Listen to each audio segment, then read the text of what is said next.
because I'm afraid that people will hear what I'm not saying. But unfortunately, whether or not this is the case, young people, and we've talked, Sean McDowell and I have talked with lots of them, and we have a chapter on this in our new book coming out, see evangelical Christians as so politically motivated and so desirous of power and so concerned with judging and condemning other people that regardless of whether or not the claims that they make are true, they're just so unpalatable and unlikable that they don't get a hearing. What's the path forward? We're raising a generation to believe that Adam and Eve were correct to take the fruit. I mean, fundamentally, when you say you live for yourself, you're really basically saying you get to make your own values up. And so how do we as a church raise a generation, become a generation that is here to love others more than we love ourselves, to submit to Christ? Hello, everyone. Dennis Allen, along with Raymond Monroe on the Disciple Dilemma. We're back again, part 2, with professor and author John Marriott, who has written wonderful books. We're focusing on 2 of them, The Anatomy of Deconversion, and the other one, Set Adrift.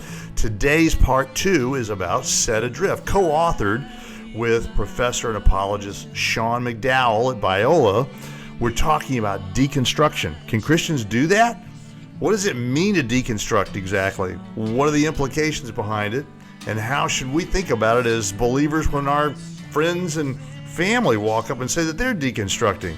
John Marriott's got some great answers for us, great counsel. This is going to be a terrific podcast. Stay with us. Here we go. John, let's shift a little bit and talk about your new book, Set Adrift. It's really fascinating. In the book Set Adrift, Sean and I address the question of, if someone wants to rethink their faith, if someone says, I think that Jesus is the way, I'm just not sure what the way of Jesus looks like. I was raised in a particular kind of a church. I was handed this version of Christianity. And now I'm starting to wonder if this is, for lack of a better term, the pure unadulterated understanding of what it means to follow Jesus. We want to help people think through that process well, but we don't want to tell them exactly what to believe. And so we say to them at the beginning of the book, if you're going to deconstruct, pull apart, and then put back together a faith, you need to first establish some boundaries to do that. And the first boundary would be that at the end of the day, you need to make sure that Jesus is Lord of your life. I am convinced, after talking with enough people who have left the faith, that a significant component of their faith was lacking in that they believed the right things, but there was never any real submission and a bowing of the knee to Jesus, where they were ready to make him the king of their life. And we say, if you can rethink your faith, it needs, and you're going to pull apart the house of faith that you've had constructed for you, it needs to stop at the foundation. The foundation needs to be Jesus. Now, you're welcome to ask lots of questions about Jesus and think about some of the things that he taught, but you need to recognize that he is the Lord, that he's the King, and that you're a member of his community. And as such, that you need to make him the captain of your ship. The next thing that we say is that you need to recognize that the term Christian has historically meant something. And at its most basic, there are a set of beliefs that have been identified by the Church Universal going all the way back, almost right to the beginning. We call these the ecumenical creeds, and they lay out, in the most broadest sense, theologically what makes someone a Christian. We think of like Apostles' Creed, Nicene Creed. And within those fence posts of the creeds, we talk about there being a large pasture for people to be a free-range believer. Right? You can't transgress whether or not Jesus, the boundary of whether or not Jesus was both divine and human, and consider yourself theologically Christian in any really meaningful way. You might still be born again and have a misunderstanding of who Jesus is, but you wouldn't be in a meaningful way theologically Christian. But you can ask lots of questions as to, well, how does that look? And what does it mean for him to be both man and God? I think many of your listeners will be familiar with all of the different different view books that are out there, right? 4 views on women's ministry, 3 views on spiritual gifts, 5 views on the end times, or 500 views on the end times. Right? There's all kinds of books out there. Now, we're not saying that you can just pick and choose whichever one you like, but we are saying that there are lots of different views out there that you should be able to, as a Christian, within these basic bounds of the essential Christian beliefs, which again are laid out in the early creeds. You should be able to, before Jesus as Lord, say, I'm going to go to your word and I'm going to do my very best to listen to the arguments, both for and against, and I'm going to construct a belief that is robustly historic, orthodoxly Christian, and one that before you, Lord Jesus, I think reflects what your word teaches. And so I think that those are the important boundaries. And the last one that we touch on is that in all of this, you need to decide who and what is going to be the final ultimate authority in your life. And are you going to approach the Bible and stand over the Bible and determine whether or not this passage should be included? And maybe this passage, the Israelites maybe really misunderstood and we're getting their view of God rather than this being an entire revelation of God. We really try and run the argument in the book and encourage young people to choose the historic Orthodox understanding of the Christian Bible, and that it speaks truly in everything that it affirms, and that it should be the ultimate and final authority in our life as we're trying to follow Jesus. So in response to the question about Christian liberty, you're weighing in saying that you need to be orthodox, and orthodoxy then would mean holding to the historical creeds, the Apostles' and Nicene Creed, as a way of giving the boundaries, what it does to mean to be a Christian. Yes, and one last thing that comes to mind, and I'm an expat. I'm a Canadian living in the United States, and I've been down here now for I think 18 years. My wife is American. My kids were both born here. One thing that I think that really drives the tribalism that we see sometimes even within the church, and an inability to allow some grace when it comes to Christian liberty that's different in the United States and Canada, that maybe I see as an outsider, is that in Canada we have about 5 political parties that people can choose from, and those parties to varying degrees would reflect aspects of what historically you would have recognized as traditional Christian values, and so you can, at least in the past, it wasn't an issue so much who you voted for, because you could justify your vote because there was enough in all of the parties, right? Enough Christian values and held by all the parties. But I think in the United States, when you have a 2-party system and those parties continue to head in polar opposite directions, that especially when it comes to the really big significant issues that so many people care about, like what's being taught in our schools and gender and abortion, all of those, I think that also leads to a frustration and a sense of, if you don't vote the way that I want you to vote, and if you don't agree with the views that this party has, then maybe you're not even really a Christian.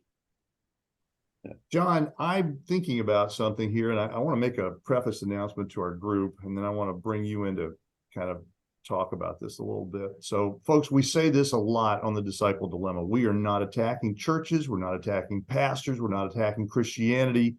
We're here to act as sort of provocative questions for all folks to think about. So the expression we sometimes use is, we're not asking you to buy the car, just take it out for a test drive. Having said that, John, as I think about your new book, Set Adrift, and folks, you're seeing the copy of the book up on the cover here, and they're available wherever you want to reach out in the book world to get them. They're out online now and available since the 29th of August. Congratulations, John, by the way, on getting that out. Thank you. Along with his other books. This guy's got 4 others plus this latest 5th, and he's got another one, 2024, coming out, which I'm going to just tease you guys with, and we'll tell you about the title at the end of this. John, here's the setup then. Author, professor, apologist, philosopher, sociologist. When I look at the criteria that you set up in Anatomy of Deconversion and the conversation you have in Set Adrift, I'm thinking about D.A. Carson's book, The Intolerance of Tolerance, and the fact that we've evolved into a world where tolerance is no longer the understanding of the other person's point of view and then simply saying, I disagree, however, the fellowship remains intact, to two different groups of folks. This is the Christian liberty conversation Raymond had a minute ago. We've got one crew sitting in the pews who has an incredibly high tolerance for ambiguity. They have a very high distaste for authority. They are very abstract in their thinking. They have a very low tolerance for claims of truth. That's one set of folks in the pew that you've described. There's another set of folks in the pew who, and please folks, don't get mad, here I go.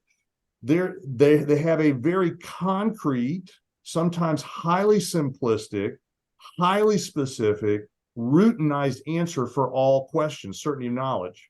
By the way, John's got some interesting resources on his website about if you know something to be true, you may want to rethink that. My question is this, John. Are those two sets of descriptions that I've just thrown out there supportive and in parallel with what your thinking is about, both in deconversion and in deconstruction? Yeah, I think so. And I think it's very hard for each to relate to the other, because the second group that you mentioned will, I think, always find the first group threatening, because they're willing to ask questions. They're willing to be open to different understandings. And sometimes that can feel as though that maybe something very sacred and something that gives the second group a lot of security is being shaken and being challenged. I think the first group that you described as being maybe more open and inquisitive and just abstract in their thinking is threatened by the other group, or frustrated with the second group, because they see them as rigid and stiff and not really seeking after truth, but really just looking to confirm their biases. And the first group that you mentioned, you listed a number of the characteristics. If you were to put together a profile of folks who are most likely to deconvert, statistically speaking, they would be people who tend to be a bit above average in intelligence, have at least some university education, that they are tolerant of ambiguity, so they don't feel like they have to take a hard position on certain issues. They would be people who have a low tolerance for like a right-wing sort of authoritarian structure. They would be folks who are open to experience. That's a personality trait that we all have that doesn't seem to change over time. And for whatever reason, those folks are the people who would most likely deconvert if you're just looking at things statistically. And if they're in a group in a church setting where they have almost the polar opposite going on, that might even cause them to be more frustrated and maybe even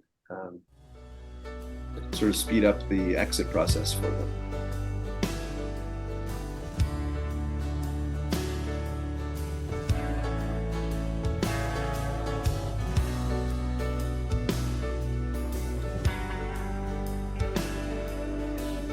What's the path forward?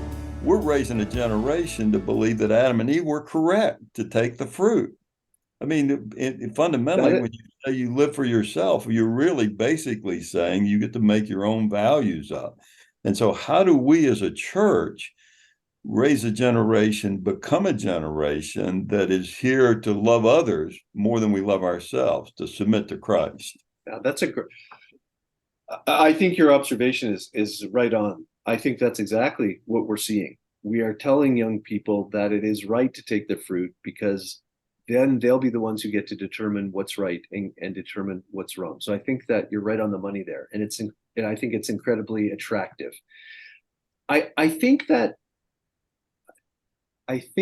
part of the answer to your question lies in young people seeing the church and young people seeing individual Christians as beautiful, loving, caring people, as opposed to the way that they see them now. Now, I'm hesitant to raise this because I'm afraid that it will people will hear what I'm not saying. But unfortunately, whether or not this is the case, young people, and we've talked, Sean McDowell and I have talked with lots of them, and we have a chapter on this in our new book coming out, see evangelical Christians as so politically motivated and so desirous of power and so concerned with judging and condemning other people that regardless of whether or not the claims that they make are true, they're just so unpalatable and unlikable that they don't get a hearing. And I think that there might be something to that. I think that we would all agree that if a really fundamentalist form of Islam was true, like let's say the Taliban, I'm not sure that any of us would ever want to adopt it because we wouldn't be able to get past the fact that we find it so offensive. And if that's the problem that young people are having with the church, whether or not it's true that what they're seeing and having an accurate perception of the evangelical world, or it's just their misperception, I think the thing to counter that would be to see the church really loving each other really well, right? As you guys know more than I do, Jesus says that this is how the world will know that we're his followers if we love one another. If he says that, Francis Schaeffer makes the point that the world will have the right to come to us and say that Jesus isn't even who he claimed to be, because if he was, then you guys would be more unified with one another, because the world will know that he is who he claimed to be, because his followers in John 17, he says, will be one, right? And so I think that that's a big part of it. In First Peter writes, and he says that what drew them to Jesus, what drew the disciples to Jesus, was his glory and his moral virtue, right? His beauty, his goodness as a person. And I look back on my sort of entrance into the Christian world, and if you had asked me 10 years ago why I'm a Christian, I would have given you a very rational argument why it's the best worldview that's out there. Today, I would probably say, well, to be honest with you, I think there's a lot of different reasons why I'm a Christian, but maybe the most significant is because I encountered some Christians who I just loved because they were great people. They were kind and loving and had, stood for something. And yet they accepted me where I was at and were willing to work with me. And I think we might have to change the view of millennial and Gen Z folks on the church, maybe one person at a time, by being that kind of a person and being those groups of people that reflect Jesus much better than maybe we have. What would you like the soundbite for our listeners to hear on Set Adrift as we get ready to wrap this podcast up? I've got elders, small group leaders, pastors, staff, ministry folks, and people who are just walking alongside one another, and they're going like, Set Adrift? Oh, wait a minute. This is Christianity, man. I don't want to be just drifting. What is it? What do you want to tell us about this? And we walk away haunted about this book. That Set Adrift is a book for anyone who believes that Jesus is the way, but they're not quite sure of what the way of Jesus looks like.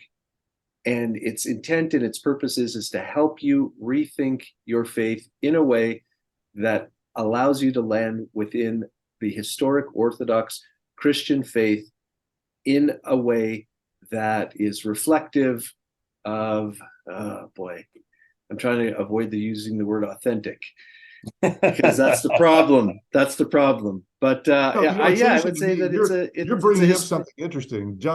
Os Guinness wrote a book called In Two Minds back in 90. Yes, on the dilemma of doubt. And he's thematically, it's fascinating. He's saying the doubts are going to come. Don't panic.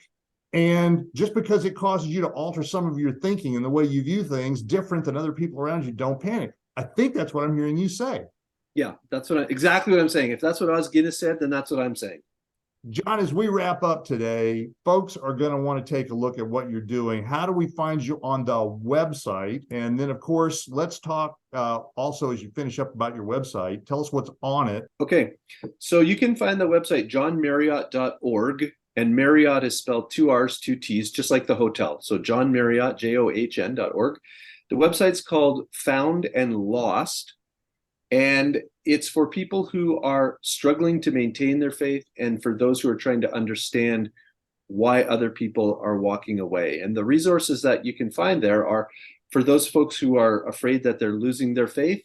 I have some articles written there to help you think through that process, to maybe help you avert that process. And for those who are trying to understand deconversion, maybe why someone in your family is going through it and how you can maybe best respond to it, there's a section there. And then I also have a third section that's stories of people who have returned from their loss of faith, because I think it's really important to know that not every Peter ends up being a Judas, right? Both of them deny Jesus, but one of them, returns, repents and returns, and the other one and doesn't. And sometimes I think that when we have a loved one going through a crisis like this, and even if they walk away, to remember that that's not the end of the story, right? People are like books, and you never know how they end until you get to the last chapter. And until that happens, there's always hope. And these stories can encourage people that some of the most hardened and hardened people who are as far away from Jesus as you can imagine, some of them have come back.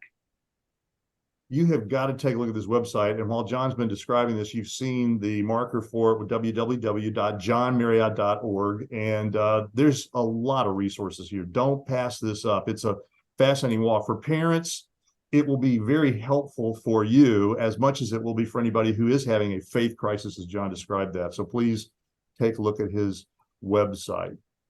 We're really thrilled that you have been a part of our adventure today, Professor John Marriott, author John Marriott, husband John Marriott, and the guy who is helping us think more about our faith, John Marriott. Thank you for being with us on the Disciple Dilemma today. Thank you very much for having me. It was great. I really enjoyed it.